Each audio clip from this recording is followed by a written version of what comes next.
Ya, jadi kan memang ada banyak orang yang kemudian menjadikan agama sebagai alasan untuk menindas perempuan. Oke.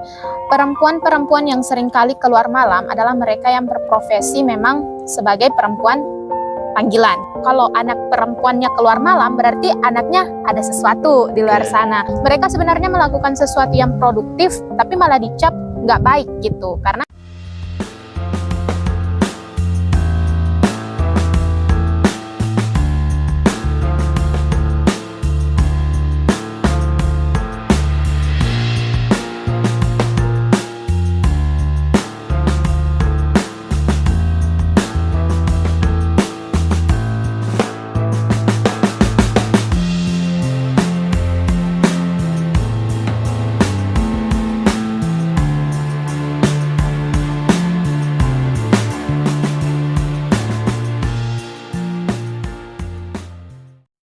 Ya, kembali lagi di Makassar Bicara. Ini bicara apa adanya, rekan-rekan sekalian. Hari ini kita kedatangan tamu spesial, namanya Isa kalau dipanggil sehari-hari. Ya, Isa ya. betul. Beliau adalah salah satu perempuan yang banyak bergelut di dunia keperempuanan, termasuk aktivisme, dan beberapa belakangan ini beliau juga banyak di HMI. Ya, Ya. betul. Boleh mungkin tanya-tanya kabar dulu. Bagaimana kabar, Isa? Alhamdulillah baik. Pak, kayaknya aura-aura kebahagiaan itu terpancar di mukanya Isa sore hari ini, teman-teman. Teman-teman perlu tahu bahwa kita lagi tag ini di salah satu gedung ya, di UNM. Jadi ini spesial karena beliau bukan mahasiswa UNM tapi tagnya di UNM. Betul. Ya. Nah, ini Isa, apa keseharian, kesibukan keseharian belakangan ini? Kalau belakangan ini selain ngurus organisasi di HMI, juga Rumah Disabilitas Pusat, saya juga lagi sibuk kuliah lanjut S1 dan kerja. Kerja. Ya, Wah, betul-betul padat, Don. lumayan. Lumayan. Lumayan. Tapi selama ini sejauh ini tidak mengganggu aktivitas yang lain. Alhamdulillah sih enggak, karena memang untuk job desknya udah diatur sedemikian rupa. Oke. Kalau boleh tahu di HMI sama komunitas disabilitas itu sebagai apa? Kalau di HMI saya sebagai bendahara umum cabang, dan kalau di Rumah Disabilitas Pusat saya di bidang kajian, tepatnya bertanggung jawab untuk infografis di Instagram. Oke, wah ternyata sosial media spesialis ini ya, yang mengatur seluruh informasi yang ada di komunitas begitu. Ya sedikit dah gitu ya. Oke. Kalau di LP3I kemarin jurusan apa? Kalau di LP3 jurusan administrasi perpajakan. Oke. Kerja sekarang di? Developer. Wih, luar biasa. Mungkin kita nanti bisa daftar kerja Infoloker. di tempatnya Isa ini, teman-teman. Ya, jadi pada kesempatan kali ini Kak Isa kita mau membahas satu tema yang saya kira penting, tapi tidak jauh daripada latar belakang Isa selama ini. Oke. Ini tentang bagaimana orang melihat sebenarnya fenomena gender yang ada di sekitar kita. Oke, gender. Pertama Isa, saya selalu dengar bahwa perempuan itu banyak sekali stigma ya, atau pelabelan secara sosial tentang perempuan itu sangat dibatasi. Iya. Contohnya misalnya perempuan itu dianggap sebagai seseorang yang dilarang keluar malam, Benar. dan lain sebagainya. Itu bagaimana tanggapan melihat hal-hal seperti itu? Kalau saya pribadi ya, memandang sebenarnya beberapa aturan itu dibuat bukan untuk mengekang, Oke. tapi juga untuk menjaga. Tapi memang kita harus akui bahwa apa yang kemudian menjadi backupan dari aturan-aturan ini tuh kurang tepat. Misalnya, perempuan dilarang keluar malam. Perempuan yang keluar malam itu langsung dicap sebagai perempuan nakal. Pokoknya yang perempuan malam lah pada umumnya. Padahal kan belum tentu nih. Karena apalagi di zaman sekarang yang kegiatan-kegiatan kemahasiswaan contohnya itu kan banyak dilakukan di malam hari. Jadi mereka sebenarnya melakukan sesuatu yang produktif tapi malah dicap nggak baik gitu. Karena memang apa yang membungkus aturan ini tuh nggak sesuai gitu. Maksudnya nggak sesuai bagaimana? Karena dilarang. Iya. Berarti kenapa kemudian ini bisa hadir? Apakah ada misalnya peristiwa di belakang itu sehingga perempuan misalnya rawan untuk dijadikan sebagai objek kekerasan atau seperti apa? Kalau saya ya lihatnya dari fenomena sosial, kan dari zaman dulu, perempuan-perempuan yang sering kali keluar malam adalah mereka yang berprofesi memang sebagai perempuan panggilan. Oke. Nah, itu dalam arti yang negatif ya? iya. Oke. Nah, apa yang kemudian tersebar di masyarakat, terutama orang-orang daerah, itu akhirnya mereka menganggap bahwa kalau anak perempuannya keluar malam berarti anaknya ada sesuatu di luar Oke. sana. Padahal kan belum tentu. Seperti yang kita bilang tadi bahwa kegiatan-kegiatan sekarang yang bahkan melibatkan perempuan-perempuan, kegiatan produktif itu kebanyakan dilakukan di malam hari karena emang kegiatan-kegiatan di siang hari itu udah padat. Misalnya untuk magang, untuk kuliah, untuk kerja, sekarang kan full di siang hari. Jadi emang kegiatan produktif lainnya itu harus bergeser ke malam gitu. Dan itu nggak tersampaikan dengan baik ke masyarakat. Oke, jadi bisa dikatakan bahwa memang pandangan orang-orang secara umum tentang perempuan ini cenderung dipandang sebagai sosok yang lemah. Ya, bener banget. Jadi yang lucu itu karena perempuan selalu dipandang lemah sehingga dianggap nggak bisa menduduki jabatan strategis. Oke. Kan lucu gitu. Nah, beberapa kali saya menemui fakta bahwa di sebuah perusahaan itu kebanyakan yang justru menduduki jabatan strategis itu laki-laki. Misalnya nih, apalagi kalau kayak direktur-direktur pembangunan, itu kebanyakan laki-laki. Ada apa gitu dengan perempuan? Perempuan itu dianggap lemah karena pertama mungkin karena dia mengalami siklus menstruasi. Oke. Karena mengalami siklus itu dia dianggap nggak bisa produktif 24/7 Oke, gitu. karena waktunya biasanya Ya, banyak digunakan untuk itu. bener. Terus perempuan itu kadangkala dicap kayak perempuan itu tuh nggak bisa ngerjain banyak hal. Padahal kan kenyataannya nggak kayak gitu. Nah, salah satu perusahaan yang justru menolak mentah-mentah hal itu saya lihat itu ada di Bank Mandiri. Oke. Kita bisa survei di Bank Mandiri itu kebanyakan pimpinan cabangnya adalah perempuan. Oke. Dan kita lihat sekarang Bank Mandiri itu maju loh. Berarti memang benar perempuan itu bisa kok sebenarnya. Mereka nggak selemah yang selama ini dipikirkan. Oke. Nah, tadi menyambung Isa tentang kepemimpinan ya, bahwa kita masih berada di level bagaimana misalnya berbagai institusi Benar. memandang perempuan itu orang yang nomor 2, Ya. di nomor 2 kan. Di nomor 2. Nah, banyak juga yang pernah saya dengar, ini saya minta tanggapannya saya. Ya. Banyak yang menggunakan kemudian teks-teks agama. Nah, untuk memandang bagaimana posisi perempuan itu dibawa dari laki-laki, misalnya laki-laki itu adalah pemimpin dan lain sebagainya. Nah, itu bagaimana kau melihat itu? Ya, jadi kan memang ada banyak orang yang kemudian menjadikan agama sebagai alasan untuk menindas perempuan, terutama dalam hal kepemimpinan. Begitu membahas kepemimpinan, ujuk-ujuk semua hafal ayat Al-Quran, Ar-rijalu qawwamuna 'alan nisa gitu kan. Saya rasa ayat itu udah sangat populer. Nyatanya begini, orang-orang itu salah tafsir dengan ayat itu. Saya berani bilang salah tafsir. Kenapa?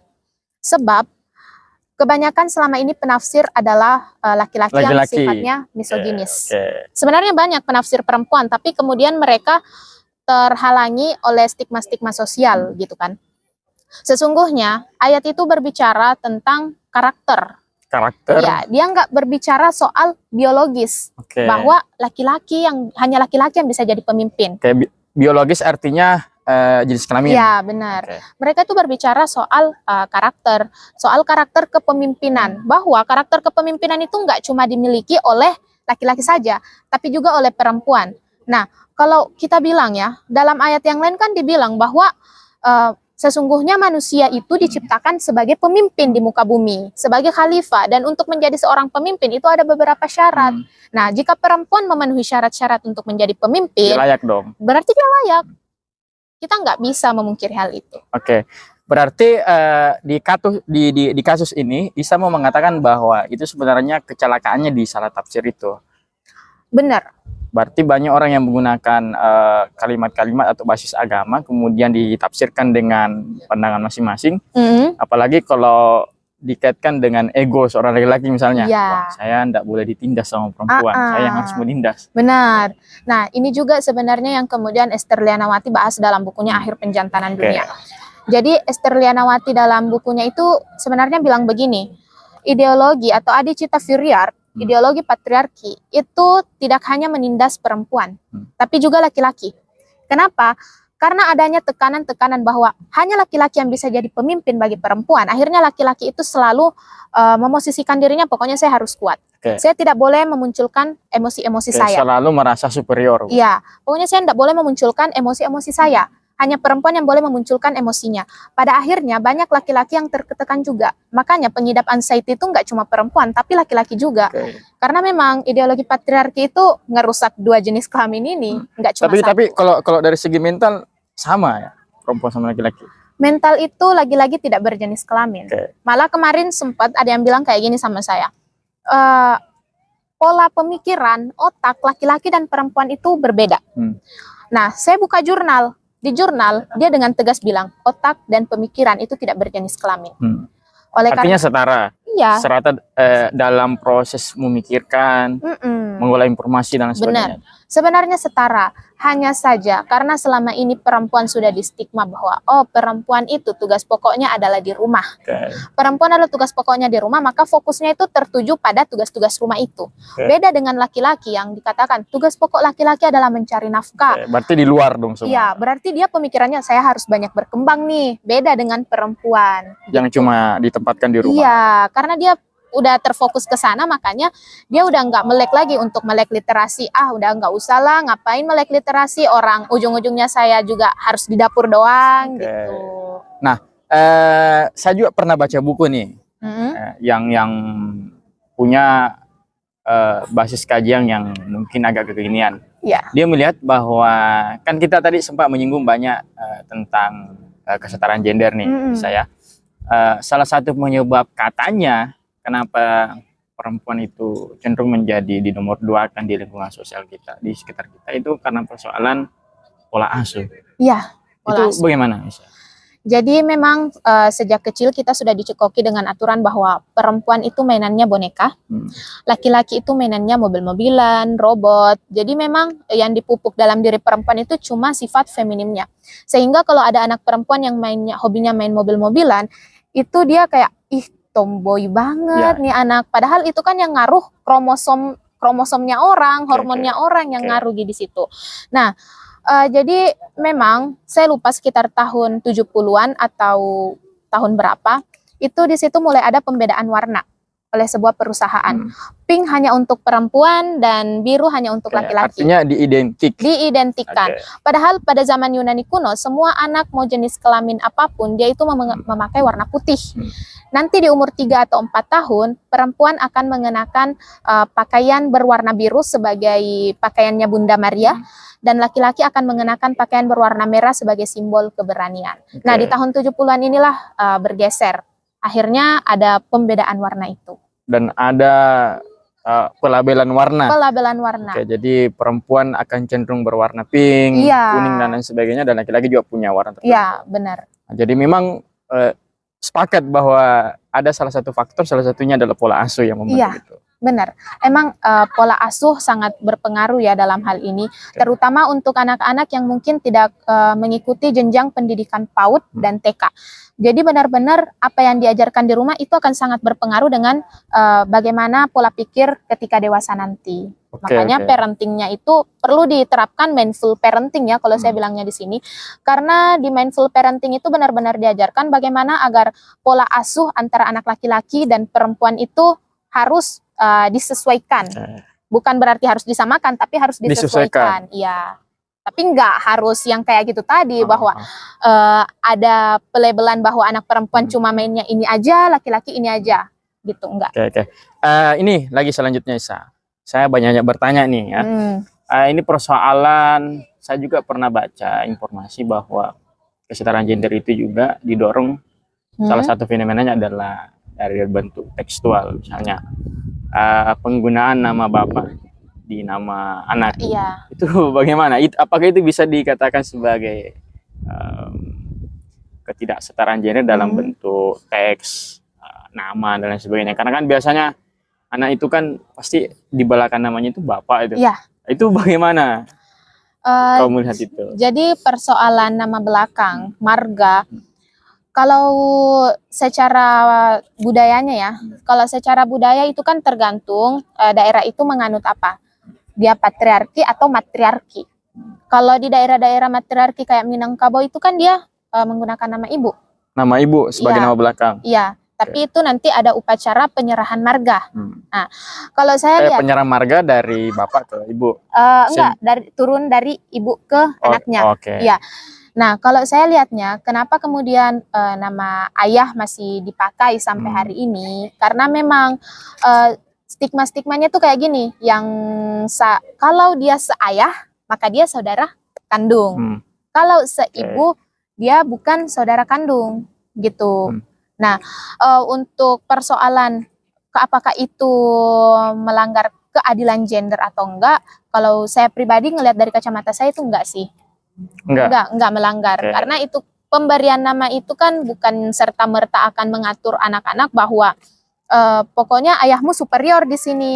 Enggak, tapi biasanya memang saya lihat kalau kayak orang-orang daerah kayak Toraja itu kan yang menurunkan marga, mereka ketemu itu langsung auto akrab gitu. Jadi saya ngelihatnya enggak, bukan ini sih. Berarti tidak ada pengaruhnya kepada perempuan ini misalnya. Iya, kalau saya sih lihatnya enggak ada pengaruh ya. Toh pada akhirnya yang akan dihitung, cuma yang lucu memang begini, yang dihitung untuk garis keturunan bangsawan misalkan, kalau dalam faktor budaya itu cuma dihitung dari garis keturunan ayah. Sementara kalau ibunya bangsawan, ayahnya bukan bangsawan, itu nggak akan turun ke anak warisan bangsawannya. Itu sih yang agak lucu sampai hari ini menurut saya. Ini terakhir nih, Isa. Sampai sekarang kan banyak orang yang membentuk kemudian komunitas-komunitas ya untuk membela hak perempuan yang katanya tertindas dan sebagainya. Sejauh ini apa sih yang jadi masalah atau hal yang keliru mungkin dalam memperjuangkan itu? Apa yang kemudian? Karena kan ini kan tidak selesai-selesai ini. Iya. Kan? Maksud saya persoalannya selalu menjadi topik pendiskusian, tapi tidak ada efek yang jelas ya terkait dengan itu. Apakah memang ada yang keliru dari gerakan-gerakan kita selama ini atau seperti apa? Ya, jadi feminisme itu memang dianggap sebagai sebuah teori yang kayak mimpi, yang nggak ada selesai-selesainya. Jadi kalau saya ngelihatnya gini ya, kenapa kemudian ada masalah terhadap ini sampai tidak bisa selesai-selesai, itu pertama karena tidak adanya grand tema yang diusung. Grand tema artinya tidak ada tema yang bersama untuk memperjuangkan itu. Iya, benar. Jadi dalam satu komunitas misalnya, ada yang pola pikirnya nih feminisme korban banget, ada yang feminisme kuasa banget, dan nggak ada titik untuk mempertemukan mereka. Jadi benar-benar harus ada penyatuan pandangan sebenarnya. Terus ya kita lihatlah pergeseran dari perjuangan feminisme hari ini tuh sudah benar-benar bebas. Sudah pokoknya yang diperjuangkan adalah gender non maskulin. Berarti gender perempuan dan yang di tengah-tengahnya itu katanya. Nah, inilah yang kemudian mendapat banyak tantangan dari masyarakat sekitar, terutama yang dalam hal ini membicarakan agama. Karena mereka merasa bahwa loh feminisme kok kayak gitu. Akhirnya feminisme mendapat banyak tantangan itu. Nah, yang terakhir mungkin soal literasi, Kak. Kenapa saya bilang literasi? Jadi pergerakan kita dengan negara-negara maju di luar sana dan juga mungkin bisa dibilang wilayah Indonesia Barat sana itu sangat berbeda. Kalau di wilayah Indonesia Barat itu Women's March Day itu sudah gencar dilakukan dan itu menandai sebenarnya feminisme gelombang keempat atau Me Too Movement. Sementara kita di wilayah Indonesia Tengah ke Timur itu belum pernah melakukan itu. Karena memang sampai sekarang kayaknya kalau kita bicara soal Me Too Movement itu masih sedikit sekali yang melekakan hal itu. Itu sih. Jadi memang bisa dibilang bahwa tadi persoalan pentingnya kenapa kita masih berputar dan tidak ada kemajuan di persoalan ini karena kita punya pandangan yang berbeda ya tentang satu hal. Ada yang terlalu melihat relasi kuasanya, ada kemudian yang memang menolak mentong unsur-unsur laki-laki memang ditolak semua. Ada. Tapi ini terakhir, apakah memang perempuan harus menyatakan itu ke publik misalnya persoalan yang menganggap dirinya kita memang tidak boleh ditindas atau tidak ada lagi unsur-unsur laki-laki yang perlu kita laksanakan begitu. Dia memandang gerakan feminisme ini total banget gitu. Jadi tidak ada unsur laki-laki yang melekat dalam dirinya. Pandanganmu lihat itu apa? Kalau dari saya pribadi ya, sebenarnya feminisme itu nggak harus menolak segala unsur laki-laki.